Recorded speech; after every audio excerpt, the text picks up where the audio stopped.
told Joab, Behold, the king weepeth and mourneth for Absalom. And the victory that day was turned into mourning unto all the people, for the people heard say that day how the king was grieved for his son. And the people gat them by stealth that day into the city, as people being ashamed steal away when they flee in battle. But the king covered his face, and the king cried with a loud voice, O my son Absalom! O Absalom, my son, my son! And Joab came into the house to the king, and said, Thou hast shamed this day the faces of all thy servants, which this day have saved thy life, and the lives of thy sons and of thy daughters, and the lives of thy wives, and the lives of thy concubines, in that thou lovest thine enemies, and hatest thy friends. For thou hast declared this day that thou regardest neither princes nor servants.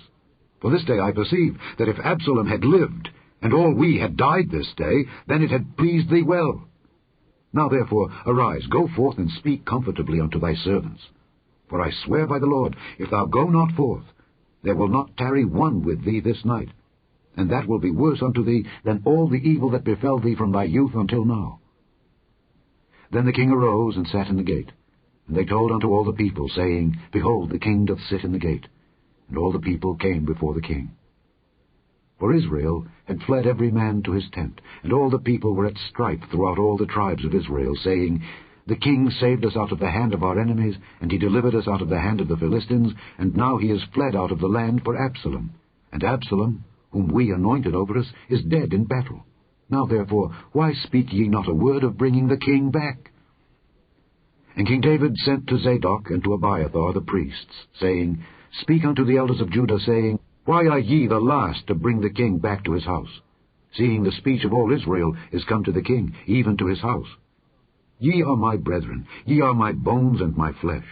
Wherefore then are ye the last to bring back the king? And say ye to Amasa, Art thou not of my bone and of my flesh? God do so to me, and more also, if thou be not captain of the host before me continually in the room of Joab. And he bowed the heart of all the men of Judah, even as the heart of one man, so that they sent this word unto the king, Return thou and all thy servants. So the king returned and came to Jordan, and Judah came to Gilgal to go to meet the king, to conduct the king over Jordan. And Shimei, the son of Gera, a Benjamite which was of Bahurim, hasted and came down with the men of Judah to meet King David. And there were 1,000 men of Benjamin with him, and Ziba the servant of the house of Saul, and his 15 sons and his 20 servants with him. And they went over Jordan before the king. And there went over a ferry boat to carry over the king's household, and to do what he thought good. And Shimei, the son of Gera, fell down before the king as he was come over Jordan, and said unto the king, Let not my lord impute iniquity unto me, neither do thou remember that which thy servant did perversely the day that my lord the king went out of Jerusalem, that the king should take it to his heart. For thy servant doth know that I have sinned.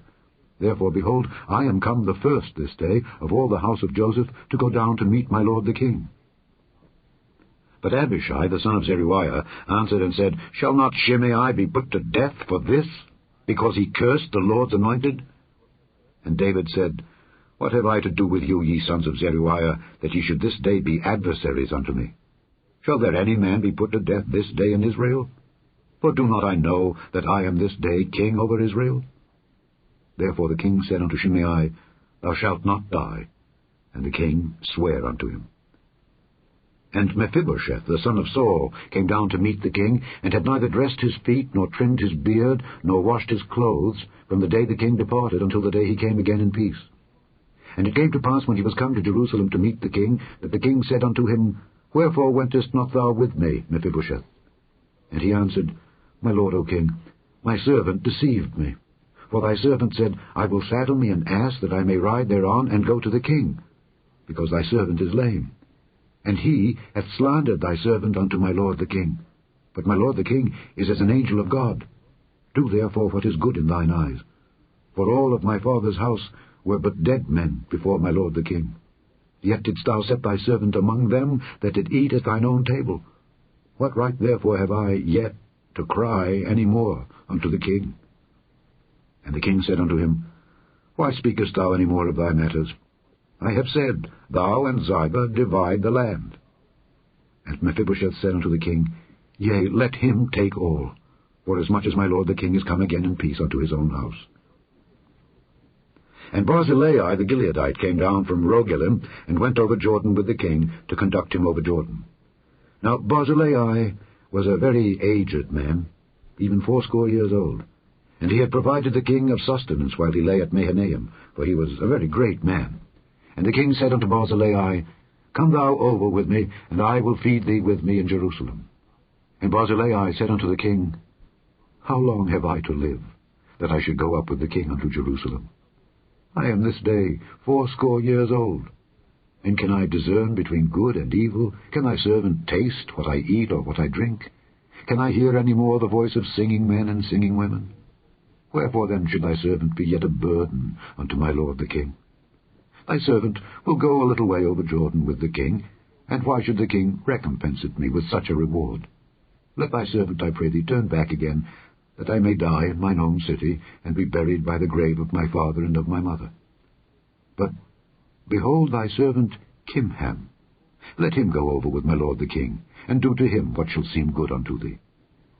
And the king answered, Kimham shall go over with me, and I will do to him that which shall seem good unto thee. And whatsoever thou shalt require of me, that will I do for thee. And all the people went over Jordan. And when the king was come over, the king kissed Barzillai and blessed him, and he returned unto his own place. Then the king went on to Gilgal, and Kimham went on with him, and all the people of Judah conducted the king, and also half the people of Israel. And behold, all the men of Israel came to the king, and said unto the king, Why have our brethren the men of Judah stolen thee away, and have brought the king and his household, and all David's men with him over Jordan? And all the men of Judah answered the men of Israel, Because the king is near of kin to us. Wherefore then be ye angry for this matter? Have we eaten at all of the king's cost, or hath he given us any gift? And the men of Israel answered the men of Judah, and said, We have 10 parts in the king, and we have also more right in David than ye. Why then did ye despise us, that our advice should not be first had in bringing back our king? And the words of the men of Judah were fiercer than the words of the men of Israel. Chapter 20. And there happened to be there a man of Belial, whose name was Sheba, the son of Bichri, a Benjamite. And he blew a trumpet and said, We have no part in David, neither have we inheritance in the son of Jesse. Every man to his tents, O Israel. So every man of Israel went up from after David, and followed Sheba the son of Bichri. But the men of Judah clave unto their king, from Jordan even to Jerusalem. And David came to his house at Jerusalem, and the king took the 10 women his concubines, whom he had left to keep the house, and put them in ward, and fed them, but went not in unto them. So they were shut up unto the day of their death, living in widowhood. Then said the king to Amasa, Assemble me the men of Judah within 3 days, and be thou here present. So Amasa went to assemble the men of Judah, but he tarried longer than the set time which he had appointed him. And David said to Abishai, Now shall Sheba the son of Bichri do us more harm than did Absalom. Take thou thy lord's servants, and pursue after him, lest he get him fenced cities, and escape us. And there went out after him Joab's men, and the Kerethites and the Pelethites, and all the mighty men. And they went out of Jerusalem to pursue after Sheba the son of Bichri. When they were at the great stone which is in Gibeon, Amasa went before them. And Joab's garment that he had put on was girded unto him, and upon it a girdle, with a sword fastened upon his loins in the sheath thereof. And as he went forth, it fell out. And Joab said to Amasa, Art thou in health, my brother? And Joab took Amasa by the beard with the right hand, to kiss him. But Amasa took no heed to the sword that was in Joab's hand. So he smote him therewith in the 5th rib, and shed out his bowels to the ground, and struck him not again, and he died. So Joab and Abishai his brother pursued after Sheba the son of Bichri. And one of Joab's men stood by him, and said, He that favoureth Joab, and he that is for David, let him go after Joab. And Amasa wallowed in blood in the midst of the highway. And when the man saw that all the people stood still, he removed Amasa out of the highway into the field, and cast a cloth upon him, when he saw that every one that came by him stood still. When he was removed out of the highway, all the people went on after Joab, to pursue after Sheba the son of Bichri. And he went through all the tribes of Israel unto Abel, and to Bethmaachah, and all the Beerites, and they were gathered together, and went also after him. And they came and besieged him in Abel of Bethmaachah, and they cast up a bank against the city, and it stood in the trench. And all the people that were with Joab battered the wall to throw it down. Then cried a wise woman out of the city, Hear, hear! Say, I pray you, unto Joab, Come near hither, that I may speak with thee. And when he was come near unto her, the woman said, Art thou Joab? And he answered, I am he. Then she said unto him, Hear the words of thine handmaid. And he answered, I do hear. Then she spake, saying, They were wont to speak in old times, saying, They shall surely ask counsel at Abel. And so they ended the matter. I am one of them that are peaceable and faithful in Israel. Thou seekest to destroy a city and a mother in Israel. Why wilt thou swallow up the inheritance of the Lord? And Joab answered and said, far be it from me that I should swallow up or destroy. The matter is not so, but a man of Mount Ephraim, Sheba the son of Bichri by name, hath lifted up his hand against the king, even against David. Deliver him only, and I will depart from the city. And the woman said unto Joab, Behold, his head shall be thrown to thee over the wall. Then the woman went unto all the people in her wisdom, and they cut off the head of Sheba the son of Bichri, and cast it out to Joab. And he blew a trumpet, and they retired from the city, every man to his tent. And Joab returned to Jerusalem unto the king. Now Joab was over all the host of Israel, and Benaiah the son of Jehoiada was over the Kerethites and over the Pelethites, and Adoram was over the tribute, and Jehoshaphat the son of Ahilud was recorder, and Sheva was scribe, and Zadok and Abiathar were the priests, and Ira also, the Jairite, was the chief ruler about David. Chapter 21. Then there was a famine in the days of David 3 years, year after year. And David inquired of the Lord. And the Lord answered, It is for Saul, and for his bloody house, because he slew the Gibeonites. And the king called the Gibeonites, and said unto them, Now the Gibeonites were not of the children of Israel, but of the remnant of the Amorites, and the children of Israel had sworn unto them. And Saul sought to slay them in his zeal to the children of Israel and Judah. Wherefore David said unto the Gibeonites, What shall I do for you? And wherewith shall I make the atonement, that ye may bless the inheritance of the Lord? And the Gibeonites said unto him, We will have no silver nor gold of Saul, nor of his house. Neither for us shalt thou kill any man in Israel. And he said, What ye shall say, that will I do for you. And they answered the king, The man that consumed us, and that devised against us that we should be destroyed from remaining in any of the coasts of Israel, let 7 men of his sons be delivered unto us, and we will hang them up unto the Lord in Gibeah of Saul, whom the Lord did choose. And the king said, I will give them. But the king spared Mephibosheth the son of Jonathan the son of Saul, because of the Lord's oath that was between them, between David and Jonathan the son of Saul. But the king took the 2 sons of Rizpah the daughter of Aiah, whom she bare unto Saul, Armoni and Mephibosheth, and the 5 sons of Michal the daughter of Saul, whom she brought up for Adriel the son of Barzillai the Maholathite, and he delivered them into the hands of the Gibeonites, and they hanged them in the hill before the Lord. And they fell all 7 together, and were put to death in the days of harvest, in the first days, in the beginning of barley harvest. And Rizpah the daughter of Aiah took sackcloth, and spread it for her upon the rock, from the beginning of harvest, until water dropped upon them out of heaven, and suffered neither the birds of the air to rest on them by day, nor the beasts of the field by night. And it was told David what Rizpah the daughter of Aiah the concubine of Saul had done.